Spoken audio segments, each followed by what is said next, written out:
Hey everybody, it's June 26th, 2025, and it's just my opinion, Bob. Hope everybody's doing well. We got three different things I'm going to cover in this video. The first one is dying for sex. This is just chit-chat before we get to the video and get to the guitar. I don't know if any of you have watched, well, no, let me say this. I know there's some of my viewers, some of my friends on this channel are going through a similar thing that I'm going through. So there's a program on, it's on the Hulu network with Michelle Williams. She's the star, and it's called Dying for Sex.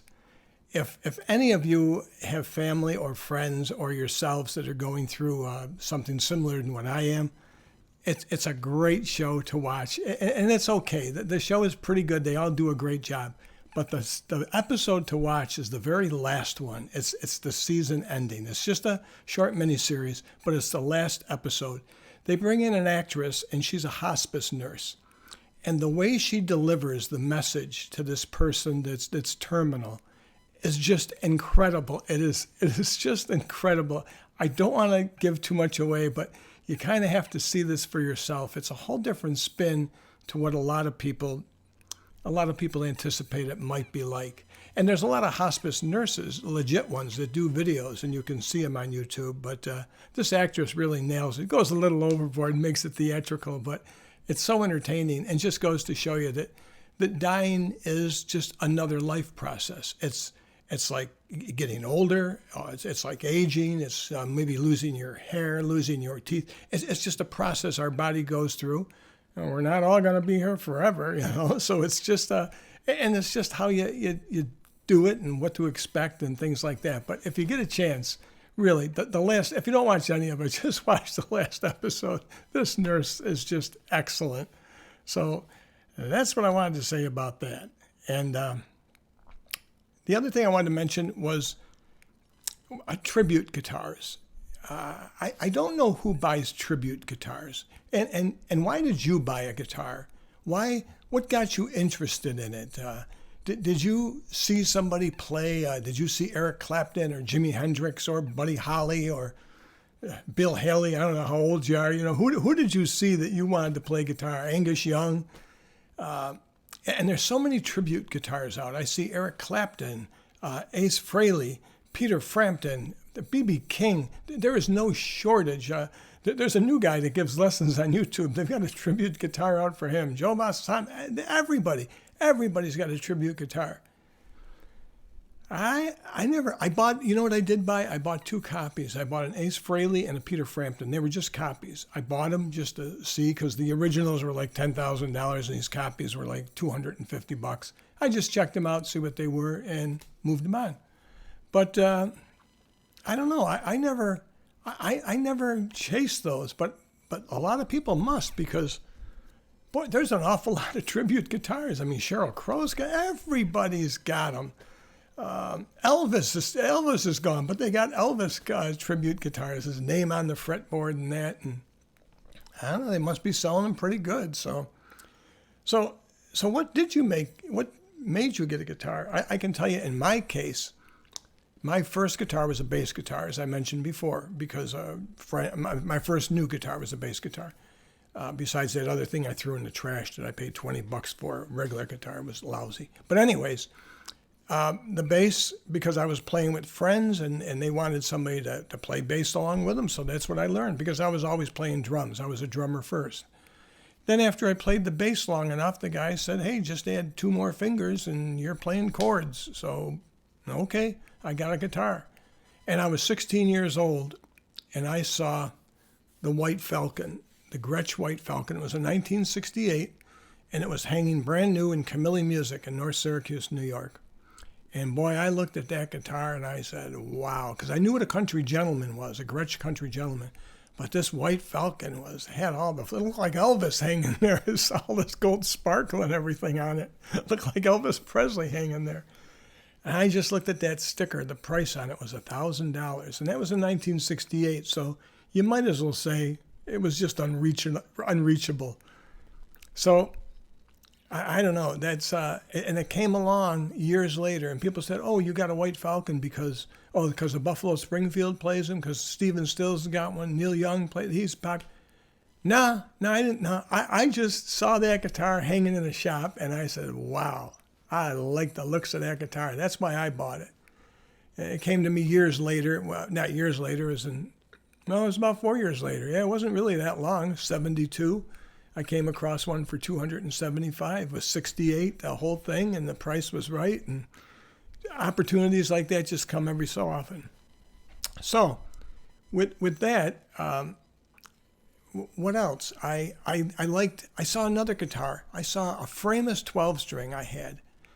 It was just drop dead gorgeous. The back of the guitar was bird's eye maple. The whole back was bird's eye maple. If you've never seen bird's eye maple, it's not maple flame. Bird's eye maple looks like when a male peacock spreads its feathers and you see all the thousand eyes, the night of 1,000 eyes. That's what bird's eye maple looks like. There was 1,000 of these little bird eyes all on the back. It was just gorgeous. The guitar was terrible.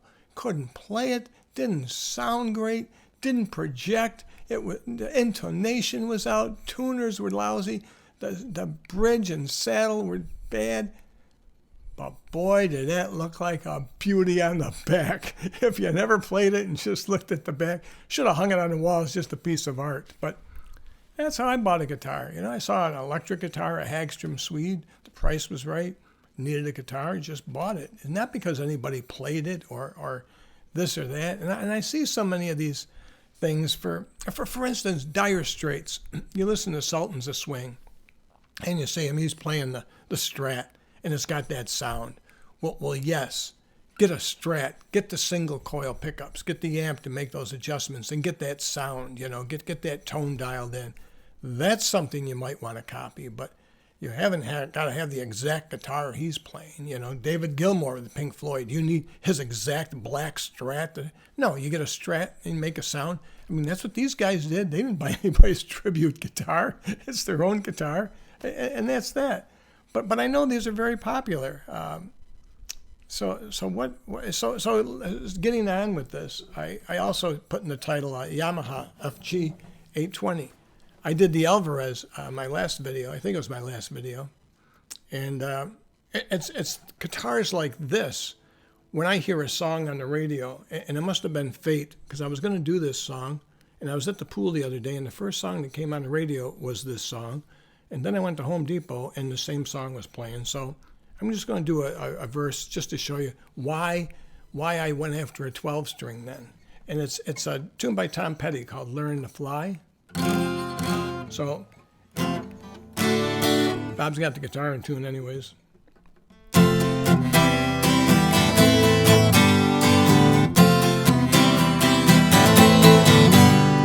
Started out on a dusty road. Started out all alone.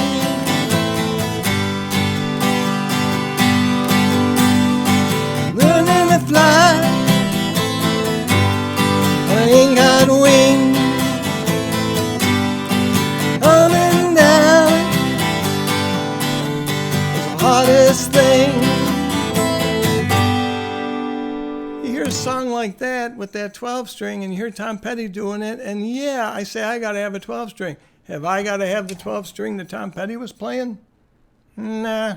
Am I going to sound like Tom Petty? No, especially at the end there when I missed a couple chords, a couple chord changes. No, but you want that sound. That song screams out for a 12-string. There was a couple other songs I mentioned in my other video that scream out for it. Yeah, that's what you got to have. And this Yamaha FG820, it's an FG820-12. It's their 12-string. And this is just... This and the Alvarez, these are my two 12-strings. They're so easy to play. It's like playing a 6-string guitar.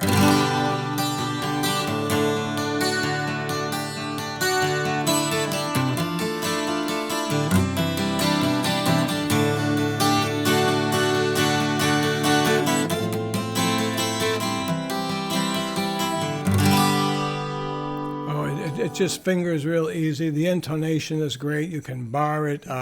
Terrific. I bought this used, and this came with a K&K pickup, which is passive. There's no battery. It just, the attachments go underneath the bridge, not the saddle, underneath the bridge inside the guitar. Great guitar, great buy for the money. And I've played, I played the Takamine. They're nice guitars. I played the Martin. It's a nice 12-string. I've played whatever. I played the Epiphone, the Gibson. They're good. But this is the one. This is the one that feels so comfortable. Every chord is just comfortable with me. Look at you all, see the lovebird that's sleeping. Still my guitar gently weeps. Oh yeah, I love this guitar. This is my Alvarez, and I know there's a lot of Yamaha fans out there too. So I guess that's all I wanted to say. Is tribute guitars. I don't know. That's not what gets me to buy a guitar. I hear a good song. I hear the Strat sound, so I want a Strat. I hear whatever, the 12-string sound, the 6-string, banjo, mandolin, whatever floats your boat. And that's about it. That and Dying for Sex was the only two things I wanted to mention. Please check that out if you get a chance. That last episode, it's very entertaining. So till the next time.